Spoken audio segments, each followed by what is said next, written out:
Hello everyone. Eid खत्म और hustle शुरू। इक्विलिब्रियम के चैप्टर का last lecture which is on a very important topic, on a very question yielding topic, buffer solution। सबसे पहली चीज हम ये देख लेते हैं कि बफर सॉल्यूशन होता क्या है।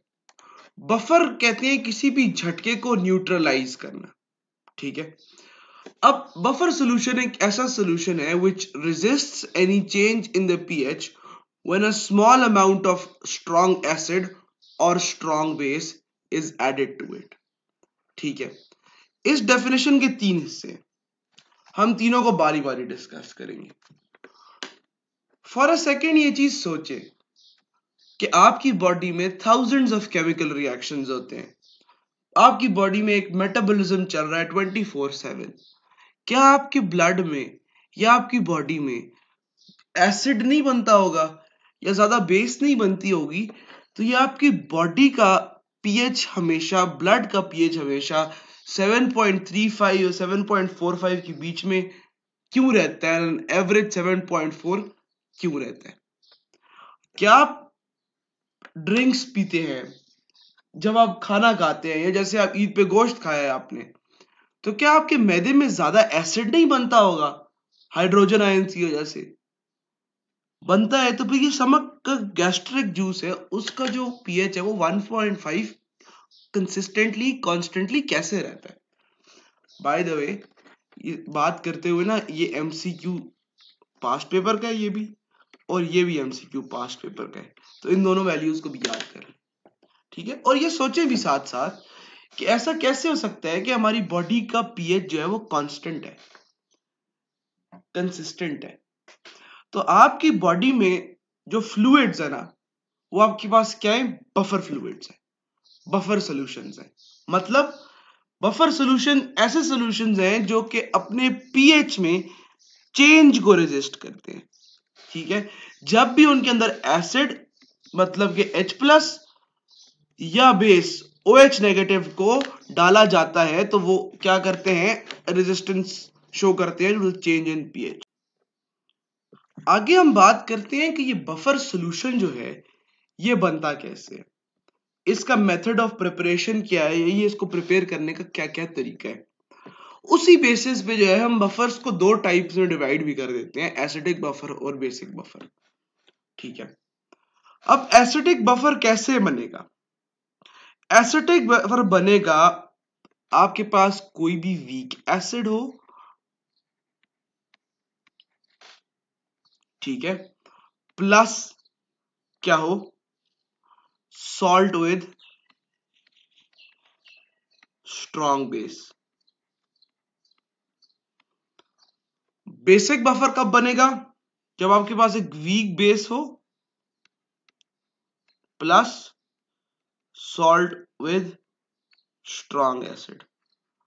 आपको ये चीज तो टीचर्स पढ़ा देंगे कि भाई वीक एसिड प्लस सॉल्ट का बनेगा, जो भी सीन होगा, लेकिन आपको ये कोई नहीं बताएगा कि भाई वीक एसिड क्या होता है और कौन कौन से होते हैं, स्ट्रॉन्ग एसिड क्या होता है, कौन कौन से होते हैं, स्ट्रॉन्ग बेस क्या होता है और कौन कौन से होते हैं, और वीक बेस क्या होता है और कौन कौन से होते हैं। मैं इसका आप लोगों को एक जुगाड़ बताता हूं, जुगाड़ मतलब कि एक ट्रिक बताता हूं, ठीक है। एक सेकेंड। वो ट्रिक क्या है? वो ट्रिक ये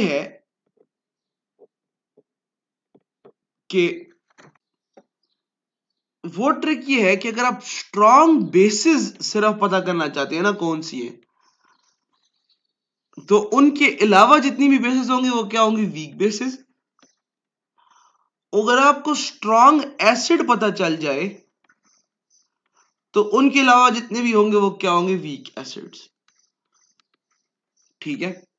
अब इसकी क्या ट्रिक है, इसमें क्या तुक है, वो मैं बताता हूं। ग्रुप 1 और ग्रुप 2 के जितनी भी बेसिस होंगी, ग्रुप 1 और ग्रुप 2 की जितनी भी बेसिस होंगी सिवाय स्ट्रॉन्शियम और बेरियम के, वो सब क्या होंगी? स्ट्रॉन्ग बेसिस होंगी, क्या होंगी? स्ट्रॉन्ग बेसिस होंगी। All other bases in the world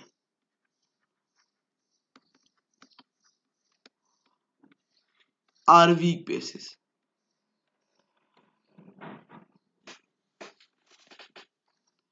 lithium की बेस, सोडियम की बेस,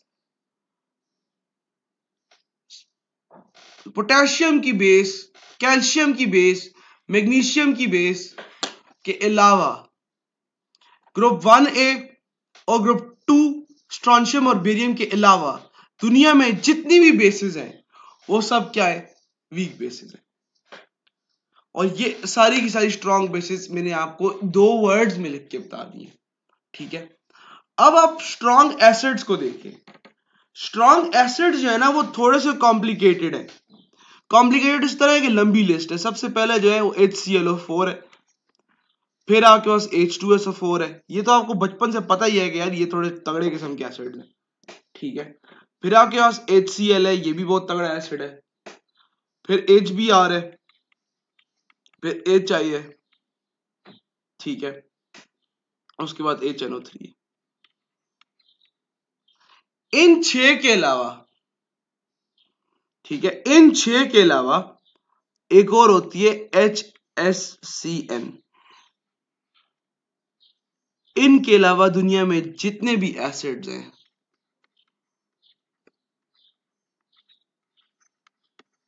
वीक एसिड्स।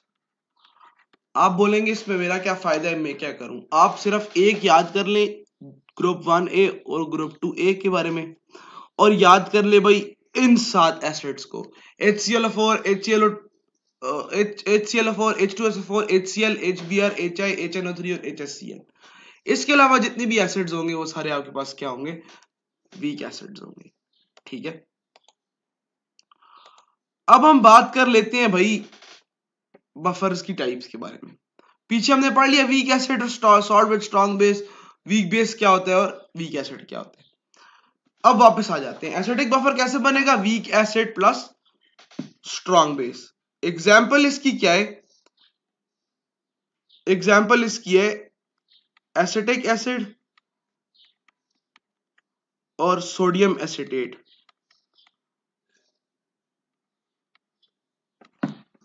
ठीक है, ये दोनों मिलके क्या बनाएंगी? आपके पास एसिडिक बफर। बेसिक बफर क्या होगा?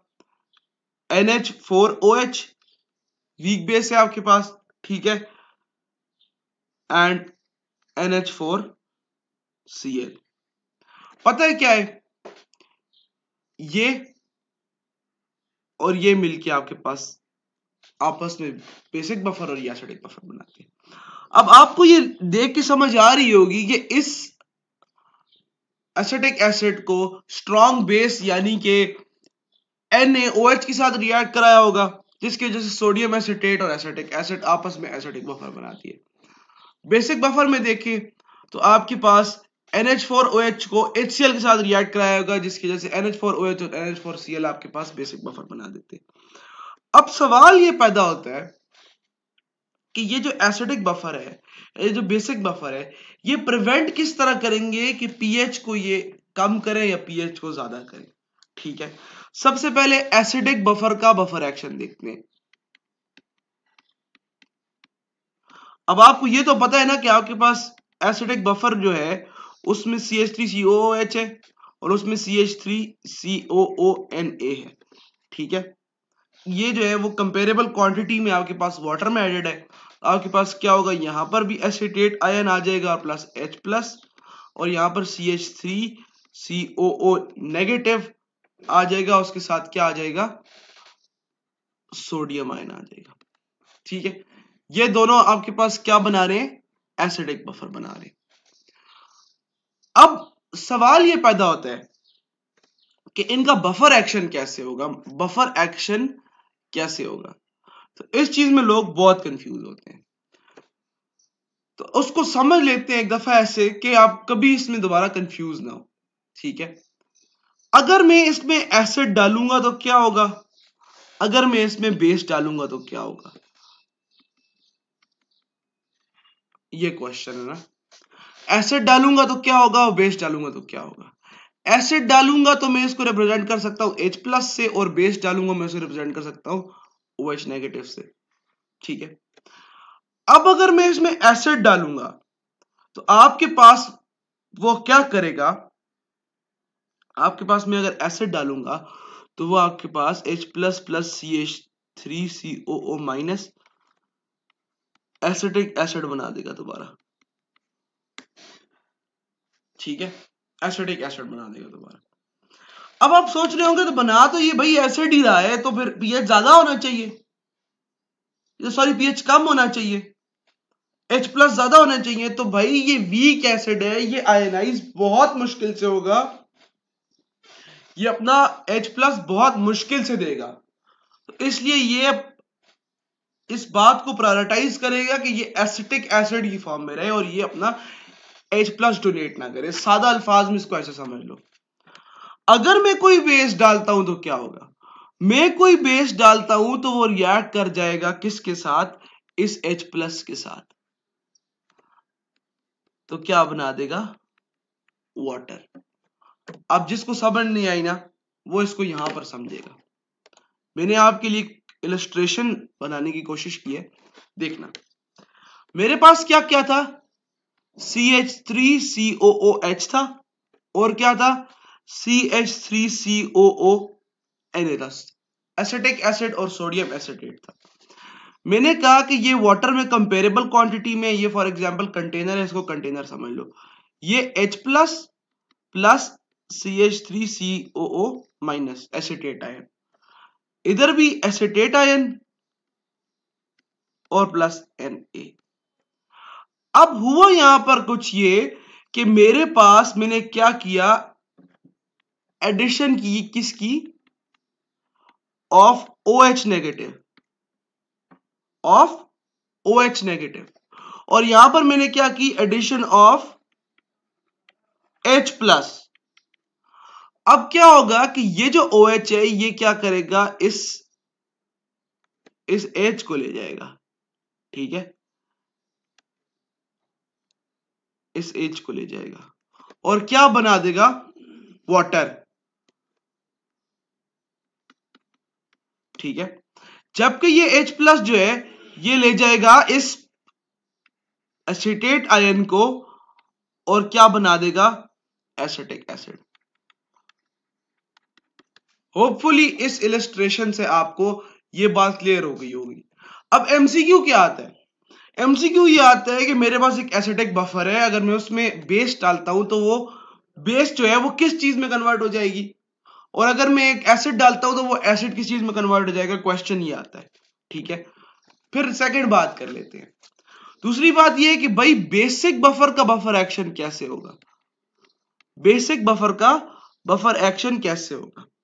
अब मैंने आपको कहा था कि बेसिक बफर में एक वीक बेस होगी NH4OH टाइप, और साथ एक सॉल्ट होगी with strong acid, for example HCl की सॉल्ट कर लो NH4Cl।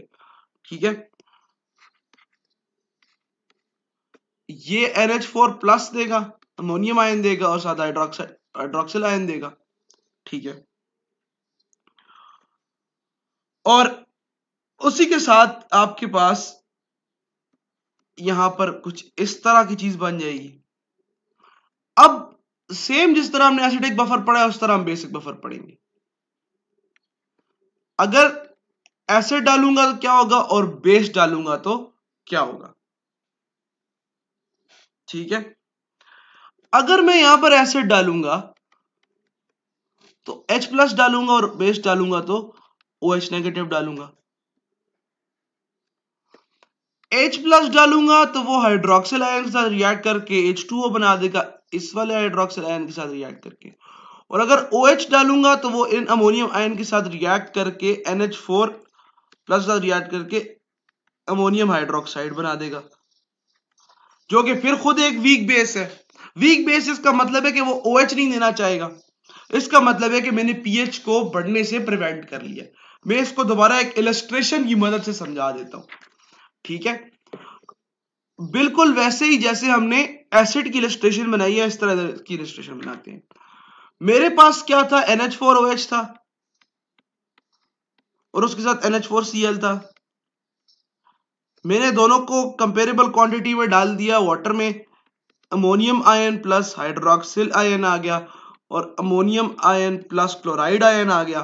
ठीक है, अब दो सिचुएशंस हो सकती हैं। मैं क्या करूं, एडिशन ऑफ H+ करूं और मैं क्या करूं, एडिशन ऑफ OH नेगेटिव करूं। अगर मैं एडिशन ऑफ H+ करूंगा तो क्या होगा, ये इधर से आएगा H+ और ये OH के साथ मिलके क्या बना देगा, वाटर बना देगा। जबकि कॉन्ट्रेरिली अब OH अगर आएगा तो क्या होगा, OH आएगा तो वो आपके पास अमोनियम आयन के साथ क्या करेगा, अमोनियम आयन के साथ जाके रिएक्ट करेगा और क्या बना देगा, NH4OH, दोबारा एक वीक बेस में OH को ट्रैप कर देगा। इस तरह आपने क्या किया, इस तरह आपने ना अपने पीएच को बढ़ने दिया ना अपने पीएच को कम होने दिया। ठीक है, H+ डाला उसको भी न्यूट्रलाइज कर दिया, OH डाला उसको भी न्यूट्रलाइज कर दिया और पीछे आपने एसिडिक बफर को भी यूज करके इसी तरह किया था। अब सवाल यहां पर यह पैदा होता है कि इन बफर सॉल्यूशंस का कोई ना कोई तो फायदा होगा। तो दो फायदे तो हमने पढ़ लिए थे स्टार्ट में, हम फिर भी इनको डिस्कस करेंगे।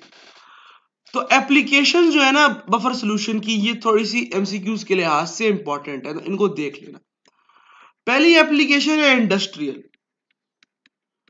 अब इंडस्ट्रियल एप्लीकेशन में क्या, आपके पास लेदर और डाइस बनाने में यह काम आता है। ठीक है, सेकंड आपके पास बफर सॉल्यूशन इन कल्चर्स। अब जब भी आप किसी चीज का कल्चर करते हैं ना, तो आप उसको एक मीडियम देते हैं जिसके अंदर वो ग्रो कर सके। वो मीडियम क्या होता है, ऑप्टिमम मीडियम होता है। उसके लिए आपको कांस्टेंट पीएच चाहिए होगा। क्या चाहिए होगा, कांस्टेंट पीएच और टेम्परेचर चाहिए होगा। पीएच को मेंटेन करने के लिए आप क्या यूज करते हैं, बफर। तीसरा, द मोस्ट इंपॉर्टेंट थिंग, वो है ब्लड में बफरिंग। ब्लड में बफरिंग कौन करता है, हीमोग्लोबिन। ये आप लोग सेकेंड ईयर में भी, सेकेंड ईयर एफएससी में भी फर्स्ट चैप्टर में, रेस्पिरेशन के चैप्टर में पढ़ते हैं। एसिडिक हैमबर्गर्स फिनोमेनन होता है जिसको क्लोराइड शिफ्ट मैकेनिज्म कहते हैं। आप उसमें ये कॉन्सेप्ट पढ़ते हैं जिसमें हीमोग्लोबिनिक एसिड बन के H+ को न्यूट्रलाइज कर लिया जाता है। चौथी चीज, प्रोटीन स्टडीज में जो है आपके पास क्या यूज होता है, प्रोटीन का जब भी आप स्ट्रक्चर देखते हैं ना, तो आपको ये बात पता होगी कि पीएच को कम या ज्यादा करने से प्रोटीन का क्वार्टरनी स्ट्रक्चर जो है वो डीनेचर होने का खतरा होता है। तो एक कल्चर मीडियम, या कल्चर तो नहीं, चलो एक ऑप्टिमम मीडियम आपको चाहिए होता है कि आप प्रोटीन को उसके डीनेचर होने के से बचा के आप उसको स्टडी कर सकें। तो ये हमने बफर सॉल्यूशन का हर पॉसिबल कॉन्सेप्ट हमने यहाँ पे पढ़ा है। एक चीज रह गई है जो कि हेंडरसन हैचलबैच इक्वेशन।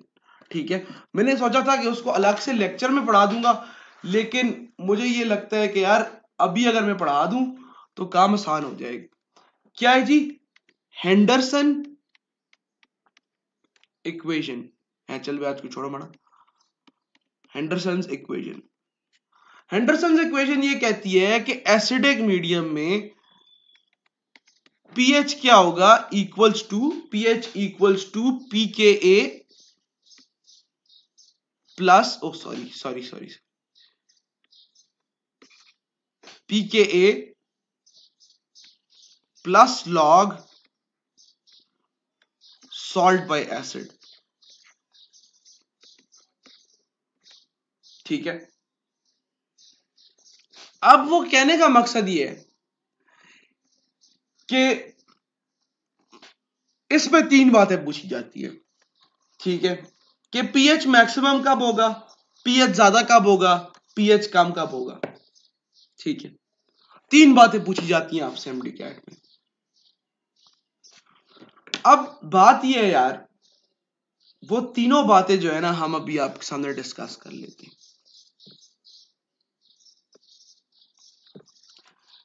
अगर आपके पास पीएच और pKa, आपको पता है pKa क्या है? वैसे मैं pK तो कर रहा हूं, आपको पता है pKa क्या है? pKa आपके पास एसिडिटी का मेजरमेंट कांस्टेंट है जो कि एसिडिटी को मेजर करता है, ठीक है। ये आपके पास -10 लॉगरिथम होता है ऑफ एसिड डिसोसिएशन कांस्टेंट। मैं आपको समझाता हूं कैसे। आपको पता है ना H+,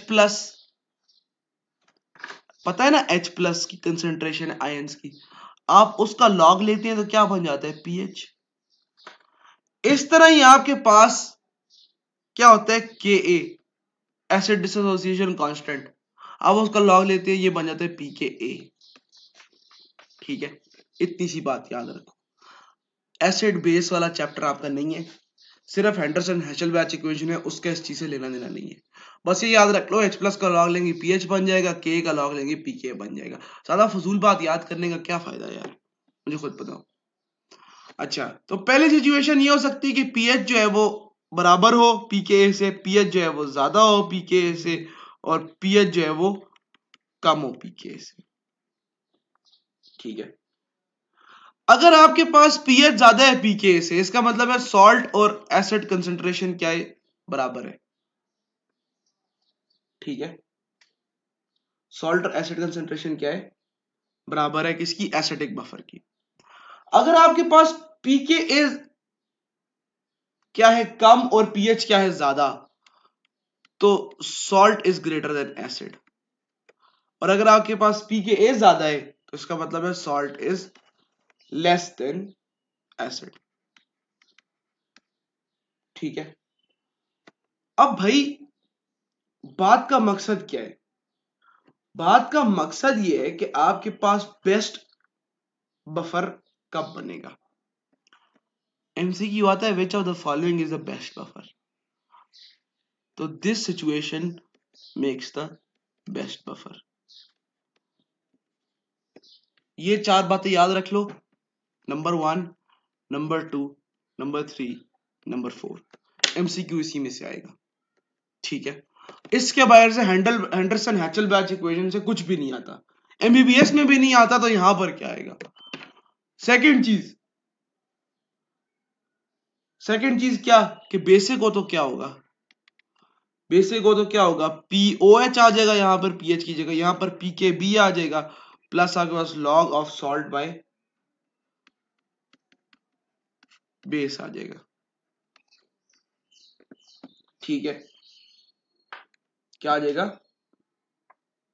सॉल्ट और बेस आ जाएगा। क्वेश्चन देता हूं, कॉन्सेप्ट यूज करके बता देना क्या होता है। Which of the following is the best buffer? अगर आपको ये चीज, मेरी बात सुनो, अगर आपको ये चीज स्टेटमेंट की फॉर्म में नहीं आ रही ना, तो वैल्यू की फॉर्म में आ जाएगी। जैसे ये क्वेश्चन है, ये इंतहाई ज्यादा आपका बुरा पेपर आया ना, मतलब मुश्किल पेपर आया, तो उसमें आपको सिर्फ डराने के लिए ये इस तरह की चीजें दे देते हैं, ABCD, 0.1 acid, 0.1 salt, 0.2 acid, 0.2 salt, 0.1 acid, 0.2 salt, 0.2 acid, 0.1 salt. अब आप मुझे बताइए कि इनमें से बेस्ट बफर कौन सा होगा? थ्योरी को यूज करके, थ्योरी जो मैंने पढ़ा दी है उसको अब इंटीग्रेट करना है आपने। क्वेश्चन आपको न्यूमेरिकल डाटा में अपना कॉन्सेप्ट इंटीग्रेट करके पता चलेगा। मैं बताता हूं, मैंने पीछे ये आपको बताया था कि जब भी pH इक्वल्स टू pKa होगा, उसका मतलब होगा सॉल्ट इक्वल्स टू एसिड, तो उसका मतलब होगा ये बेस्ट बफर है, ठीक है। अब यहां से एलिमिनेशन स्टार्ट कर दो। क्या इसमें ये इक्वल है 0.1 0.2? नहीं, ये तो ऑप्शन नहीं हो सकता। 0.1 0.2 ये भी ऑप्शन नहीं हो सकता। अब इक्वल किस में है? 0.1 0.2 0.1 0.2। फर्क आ गया ना, है तो दोनों में इक्वल है, इसमें भी इक्वल है, इसमें भी इक्वल है। ये सिचुएशन दोनों में एप्लीकेबल है, लेकिन अब देखते हैं कि इनमें से ज्यादा क्या होगा। ठीक है, अब आपके पास बेस्ट बफर वो होगा जिसमें कंसंट्रेशन क्या होगी, ज्यादा होगी। ये बात आपको कैसे पता चली है?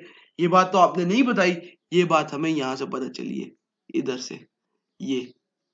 ठीक है, ये जब हमने इक्वेशन लिखी थी तो इस बात का मतलब सामने आ गया था कि आपके पास कंसंट्रेशन जितनी ज्यादा होगी उतना ज्यादा बफर करेगा। तो इसमें कंसंट्रेशन 0.1 0.1, इसमें 0.2, ये B is the correct option. ये वर्स्ट केस सिनेरियो, ये वो एडवांस लेवल का क्वेश्चन है।